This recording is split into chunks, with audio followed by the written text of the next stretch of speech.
नमस्कार, आप लाइव बिहार देख रहे हैं। मैं हूं राजमोहन तिवारी। देखिए, बीते एक सप्ताह से राजधानी पटना के गर्दनी बाग में बीपीएससी अभ्यर्थी धरना पर बैठे हैं। ना ही बिहार की सरकार ने उनकी आवाज सुनी और ना ही आयोग ने अपनी जिद छोड़ी। री एग्जाम को लेकर जो प्रदर्शन बीते 7 दिनों से जारी है, भले ही बिहार में उसको न सरकार के कान पर जुड़ेगा और न ही आयोग ने उनके पक्ष में कोई फैसला लिया, लेकिन अब बीपीएससी अभ्यर्थियों की आवाज दिल्ली पहुंच गई है। जी हां, हम बात कर रहे हैं विपक्ष के नेता राहुल गांधी की। जिस तरीके से बीते बुधवार को राजधानी पटना में बीपीएससी अभ्यर्थियों पर लाठी चार्ज किया गया, कार्यालय के बाहर बैठकर अपनी मांग को लेकर प्रदर्शन कर रहे थे चुपचाप, लेकिन उस दौरान जो पुलिस ने बल का प्रयोग किया, जिस तरीके से लाठियां बरसाई, जो अभ्यर्थी घायल हो गए, उन तमाम मुद्दों को लेकर अब विपक्ष के नेता राहुल गांधी ने बिहार सरकार पर सवाल उठा दिया है, साथ ही साथ मोदी सरकार को भी घेरा है। देखिए, हम आपको राहुल गांधी का वो सोशल मीडिया पोस्ट दिखा रहे हैं जिसमें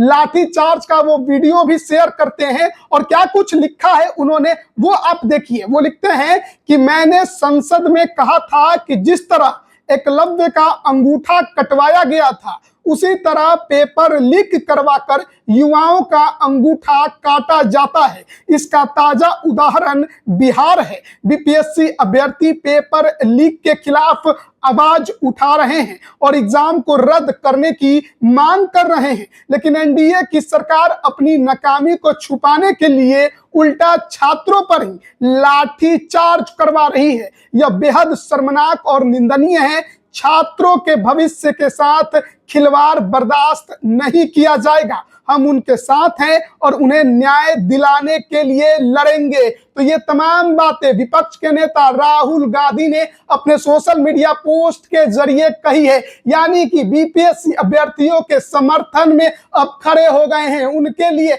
लड़ने की बात उन्होंने कही है। जिस तरीके से 13 दिसंबर को परीक्षा आयोजित कराई गई थी 17वीं पीटी की, लेकिन राजधानी पटना स्थित बापू परीक्षा परिसर में हंगामा हुआ।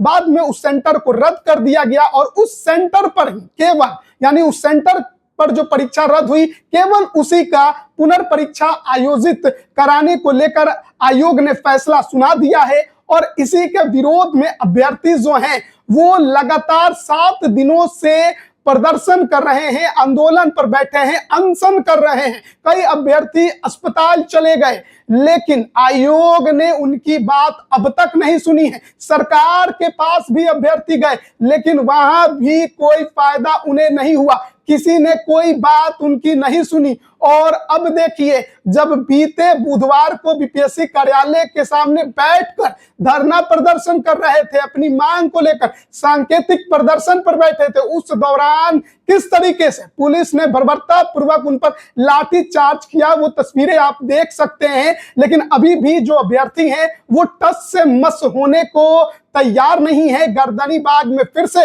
वो अपना प्रदर्शन जारी रखे हुए हैं। विपक्ष के तमाम नेताओं ने भी उनको समर्थन दिया है बिहार में, चाहे तेजस्वी यादव की बात करिए या वामपंथी पार्टियों की बात करिए या फिर पप्पू यादव की बात करिए, तमाम पार्टियों की तरफ से उन्हें जरूर समर्थन मिला है। तेजस्वी यादव ने मुख्यमंत्री को इस संबंध में पत्र भी लिखा, लेकिन सरकार ने साफ तौर पर कह दिया है कि देखिए, पेपर लीक का कोई मसला नहीं है और इसलिए आयोग जो है वो स्वतंत्र है, जांच के बाद ही उसने फैसला लिया है। और इसके बावजूद जो अभ्यर्थी हैं उनका जो डिमांड है कि पूरी परीक्षा रद्द करके तमाम जो सेंटर बनाए गए थे, सभी सेंटरों की परीक्षा रद्द करके री एग्जाम लेना चाहिए और आयोग को लेना होगा। इस पूरे प्रदर्शन को लेकर जो पटना पुलिस है उसने कई शिक्षकों पर और छात्र नेता दिलीप पर भी मुकदमा दायर किया है, साथ ही कई सोशल मीडिया चैनलों को भी कटघरे में खड़ा किया गया है।